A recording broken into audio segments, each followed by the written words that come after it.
Hey everybody, Cormos here with some more War Thunder Simulator battle gameplay. So, in this video I want to show you some footage from the Wake Island event, and I will fly the Brewster F2A-1 Buffalo. I always found the Buffalo to be an interesting plane, and I like to fly it when I get the chance, but that is not too often. I flew the A3 in my first simulator battle a while back during the Midway event. So this time I want to try the A1. Now let's take a quick look at the lineup in this event. On the US side we have the F2A-1 and F2A-3 Buffalo, the F4F3 Wildcat SPD dive bomber and the Catalina float plane. For the Japanese we have the A6M20, the Val dive bomber and the B5N torpedo bomber. The maximum team sizes are 13 for the Japanese and 16 for the US, so a 3-plane difference, which is, as I have said many times, in my opinion, too much of a difference. 1 to 2 players would have been sufficient in my opinion. Well, let's take a look at the plane. The Brewster Buffalo is one of those World War II planes that have a very bad reputation and is by many considered to be one of the worst planes in World War II. And indeed, when it saw combat over Midway, the plane did suffer and did not do very well.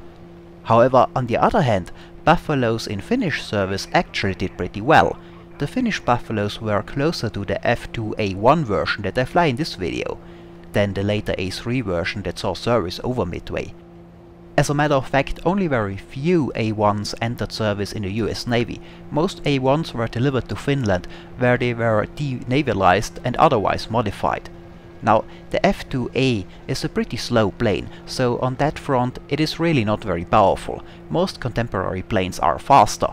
However, the plane had its upsides too. Mainly, the original F2A-1 is very lightweight. As a matter of fact, the typical loaded weight of the A1 is lower than that of the Zero.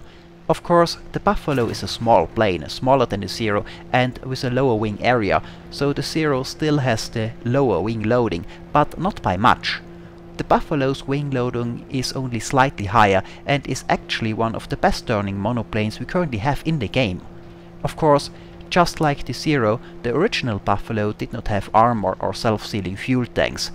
In Finnish service, the A1 Buffaloes were fitted with an armored backrest and better armament, which did increase their weight a little bit, but the naval gear, like arrestor hook, was also removed, so the overall weight gain was not as bad. It was not as light than the original A1s, but still lighter than the A3 version and still perfectly able to outturn most of the planes it would face.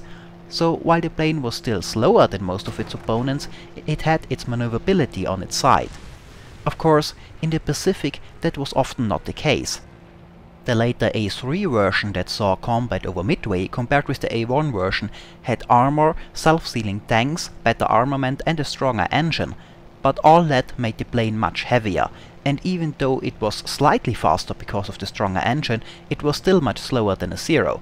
So in the Pacific the plane was inferior in both speed as well as turn rate. The original A1 was never used in combat, so there is no telling how well it would have done, but while its wing loading is still a little bit higher than that of the Zero, the difference is very small. Small enough that the plane can hold its own in a turn fight versus a Zero for a while, especially since it does have a better roll rate.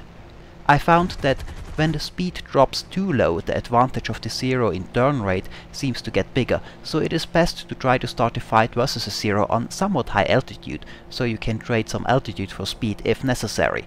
And in a lot of cases I found that fighting a Zero in the A1 Buffalo is a fight against time as well. You will eventually run out of altitude. That's where another downside of this plane comes into play. The F2A-1 has a very poor armament. 2 machine guns in the nose, one 50 cal and one 30-06. So that's not great to begin with. I also think that with the recent weapon damage and damage model changes, there might be something wrong with those guns' effectiveness versus the Zero, which seems even lower than I would have expected from those 2 guns.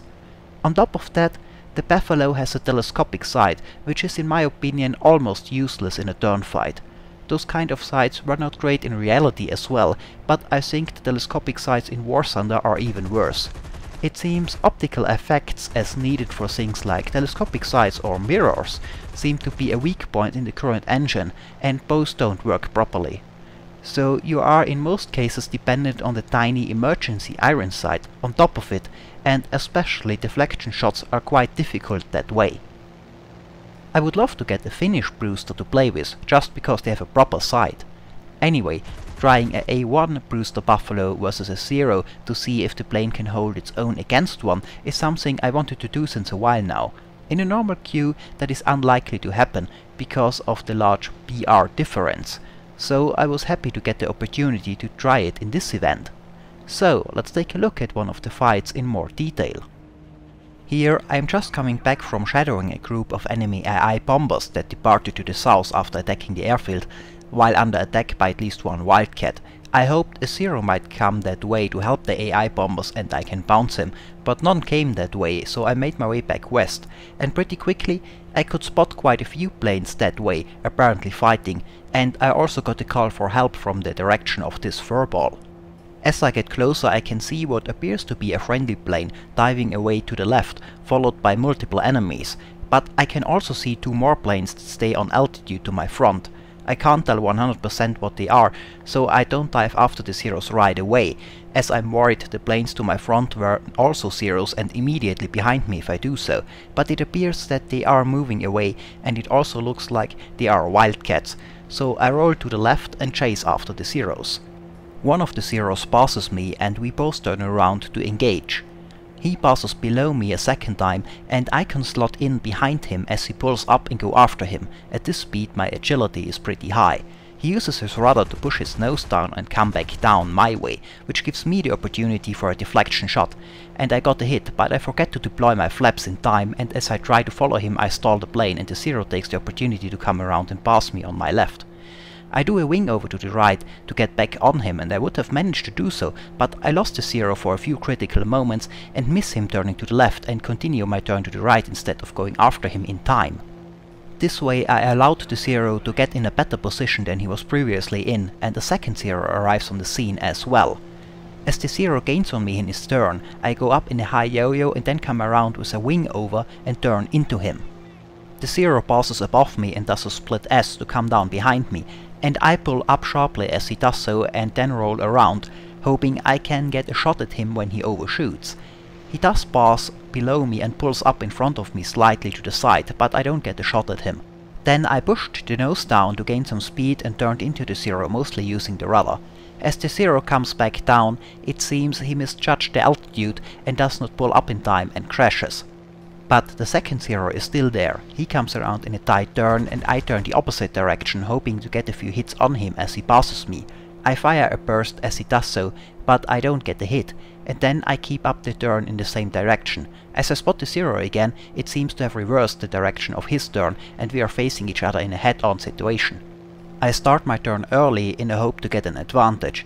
But when I'm turned around, the Zero is almost facing me again and I decide to just keep my turn up instead of trying to get a shot on in a head-on situation, again hoping the fact that I started my turn before we pass each other helps me to get the upper hand. That and the fact that the Zero reverses his turn and turns the other way again helps me to get the nose around in time this time, and I get another opportunity for a deflection shot. But with this sight that is not that easy, because you can't see the target when you fire at it.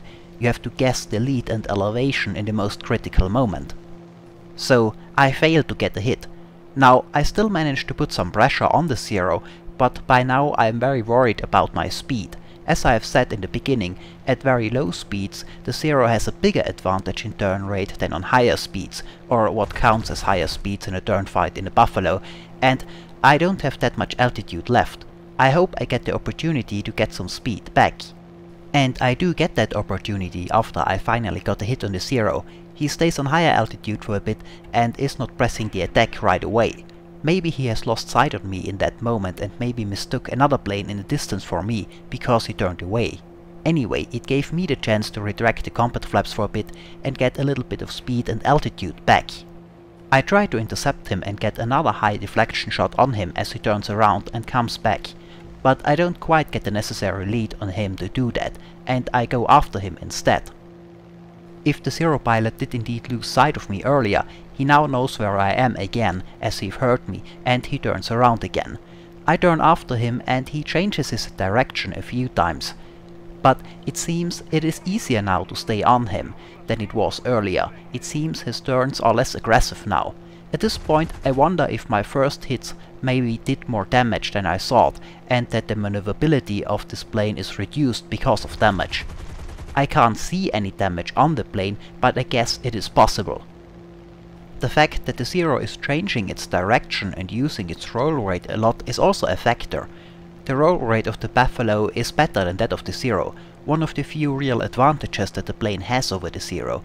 So I can follow course changes and maneuvers that depend a lot on roll rate easier than a straight up turn where the Zero would have a slight edge, especially once the speed is lower. So I managed to stay on the Zero's tail and in fire position, and I get a lot more opportunities to fire now. But now the sides of the Buffalo and its armament start to prove problematic.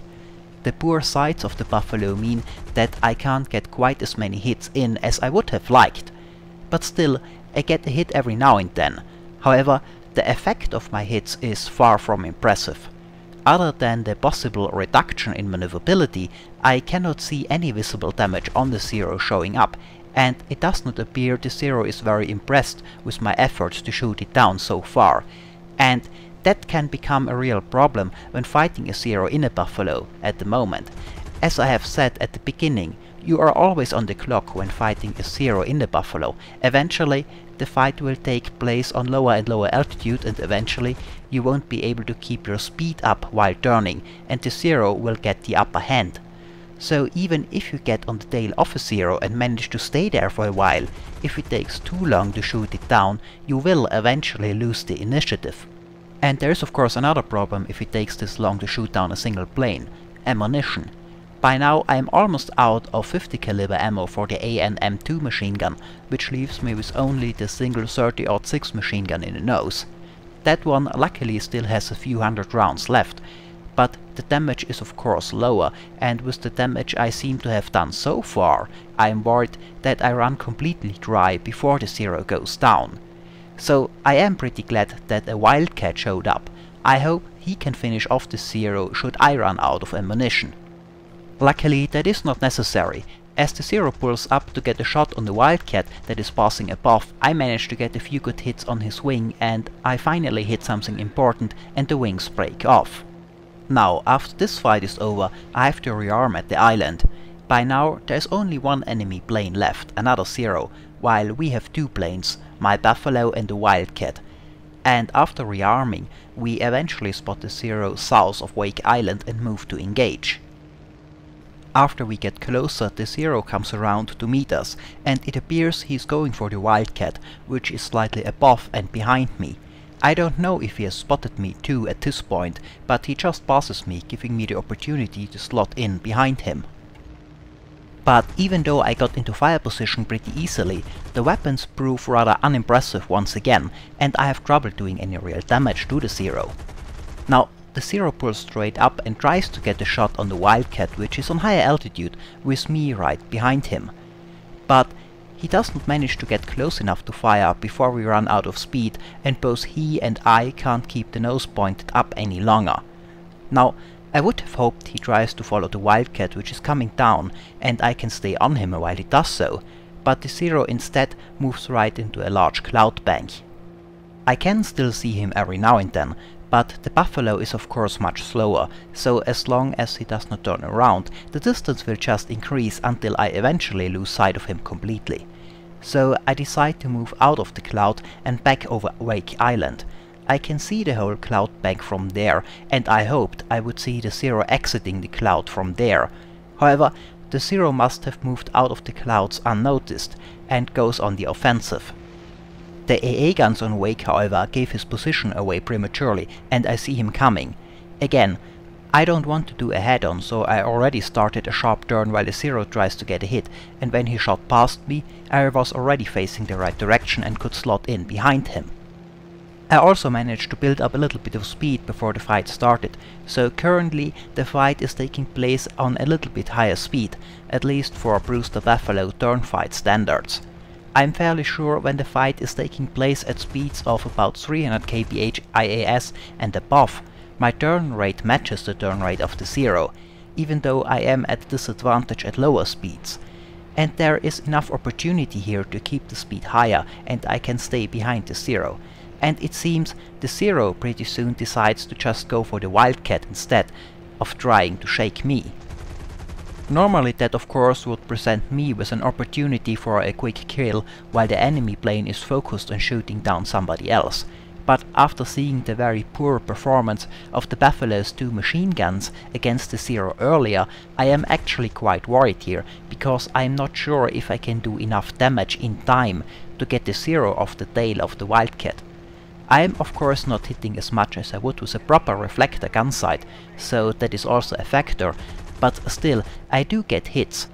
But it seems it is just not doing enough to even worry the Zero enough to stop going after the Wildcat and take evasive action, and on top of that I'm running low on 50 caliber ammo again. Now I am fairly sure that with the recent changes to damage models and weapon damage, there went something wrong along the way with the damage of those guns or the damage model of the Zero. Even though the Buffalo has only 2 guns, the damage being this low is otherwise hard to explain. Anyway, the Zero collides with the Wildcat before I manage to shoot him down, and since he was the last player, this is it for this fight. Overall, I have to say I really enjoy flying the Brewster Buffalo, and I think it can surprise its opponents with its maneuverability. The weapons need some work though.